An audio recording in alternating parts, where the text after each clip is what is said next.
All right, so in this video, what we're going to be doing is taking a look at the Tesla app.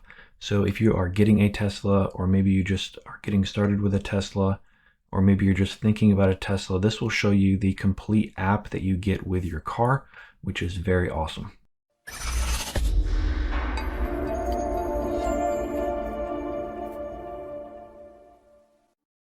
This is Justin from Simply Smart, where we make smart home technology as easy as 1, 2, 3.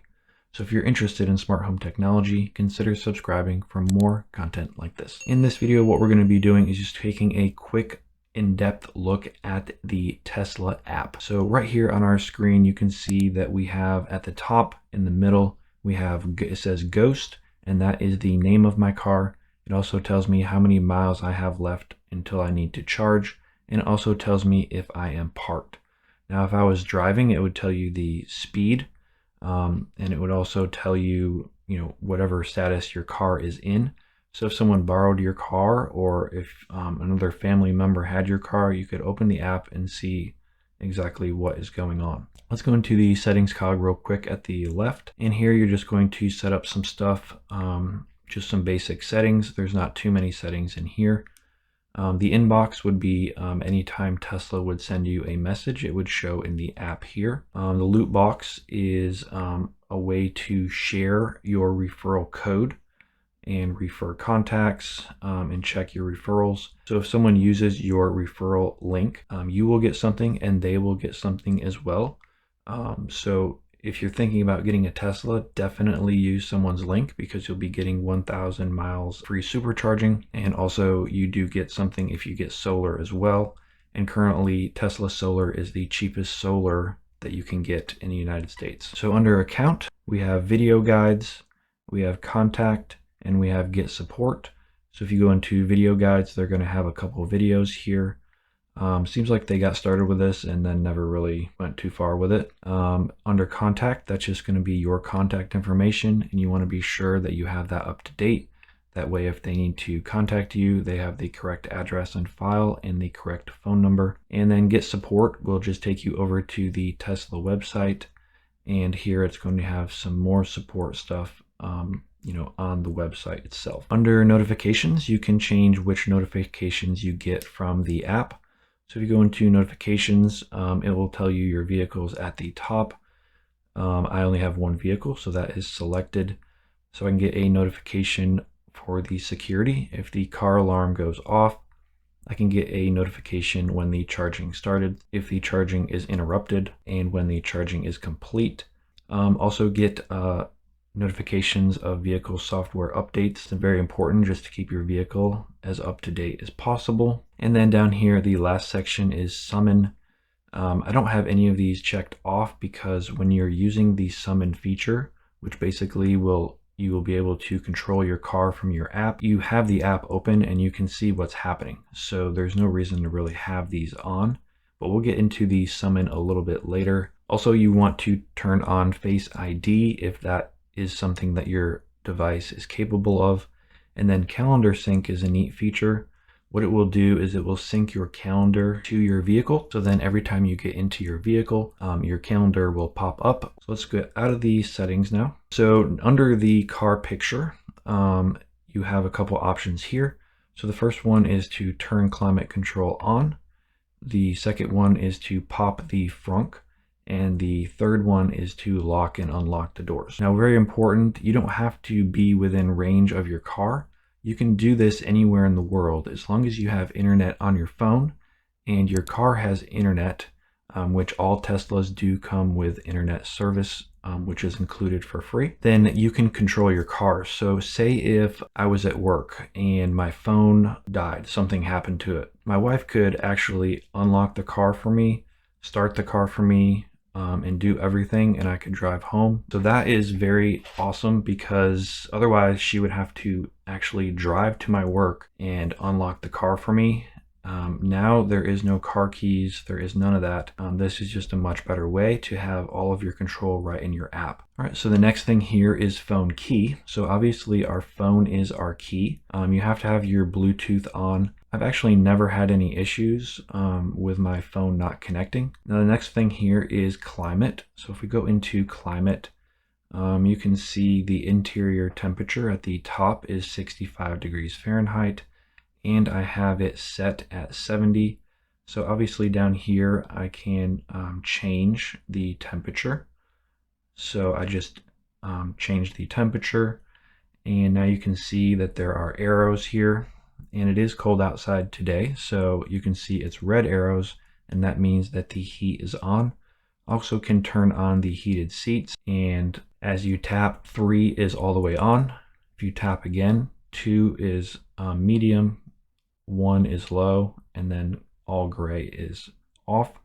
And we also have heated seats in the back as well. And this is the defroster at the bottom right corner. So that's going to be the front windshield. And we can also turn off climate here. So now the climate is off. So that is a nice feature to have control over right from your phone. Now under controls, you have vent, lock, flash, honk, start, front trunk, back trunk, and home link. And the home link is actually a way to control your garage door. So you could open your garage door from here as well. Down here, you also have Valet Mode, Sentry Mode, and Speed Limit Mode. So if you turn on Valet Mode, what you can do is create a 4-digit PIN code. And then what that would do is they wouldn't be able to really change anything except for the seat and stuff like that, unless they had the code. So then no one could mess with your vehicle.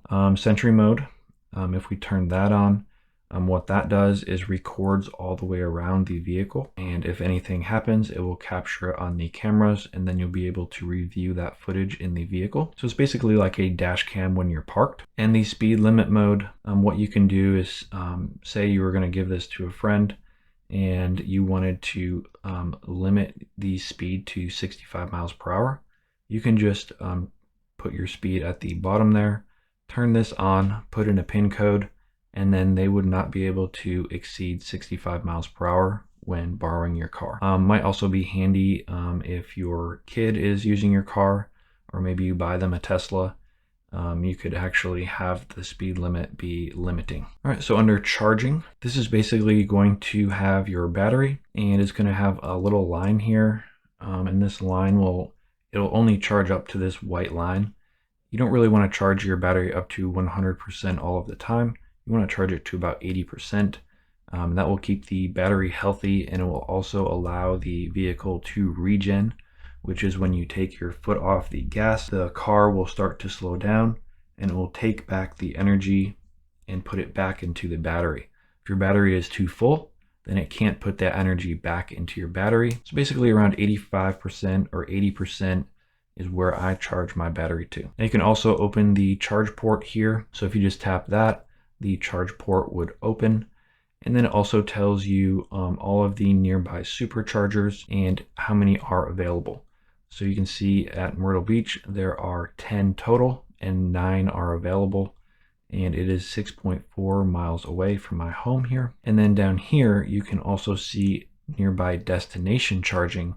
And basically what this is these are hotels that have chargers there. And that's like a selling feature of the hotel. Hey, come stay with us. We have a charger right here. So that's also handy. If you weren't near any superchargers, you may want to check and see if there is a destination charger that you might be able to use. All right, now the location, this is just going to show you where your car is. So at the bottom, it's going to show you the address. So this is very handy, especially if someone is, say, working on your car or something, you can see exactly where your car is right from the app. So if we go to summon, right now it's going to connect to my vehicle, and you have 3 different options here. You have forward, you have reverse, and you have smart summon. So if you did forward, what it would do is just move the car straight forward, as long as it's not going to hit anything, and reverse would just go straight back. The smart summon would actually come to you in a parking lot, so it would back out of a spot and drive up to you, avoiding pedestrians, other cars, and curbs and everything like that. So this is a very cool feature. I'll have another video on that as well. Upgrades, if we come into here, if you didn't have all of the options, you could upgrade things in here, and it would tell you here what was purchased, and it would show you the invoices and all that. So all of those options are on the vehicle. Service, if we come into service here, so this would be all of your service appointments. You can also schedule service right here. So if I tap on schedule service, so here you have all of the options that you can choose for service. So you have collision and glass, noise and vibration, tires and wheels, exterior, interior, software, battery, upgrades and accessories, and other, and let's just choose windshield. So if you tap on that, then you get a next button at the bottom, and then you would just describe the repair, and then you would upload photos, and then once you did, you'd tap on next, and then you would put in the address of where you wanted the mobile service to come. So if you wanted them to come to your work, then you would put in your work address. If you wanted them to come to your home, you'd put in your home address. If you're out of town, maybe put in a hotel address or family member's address, and they would come right to that address and do the repair. And then you also have roadside assistance at the bottom here as well. So under roadside assistance, you can select the car condition. So if you had a flat tire, car would not drive, charging, or other, you can get assistance right in here. And I've actually have done the service appointment, and a mobile service technician came right out to my house, fixed my problem in like 10 minutes, and it was completely free. You can see the history here, and you can click on view invoice, and it was $0.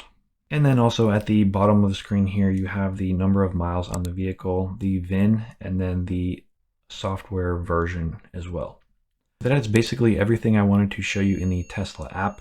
I hope you found that video helpful. If you did, don't forget to like, share, and subscribe. If you have any questions, just leave them in the comment section, and I will see you in the next video.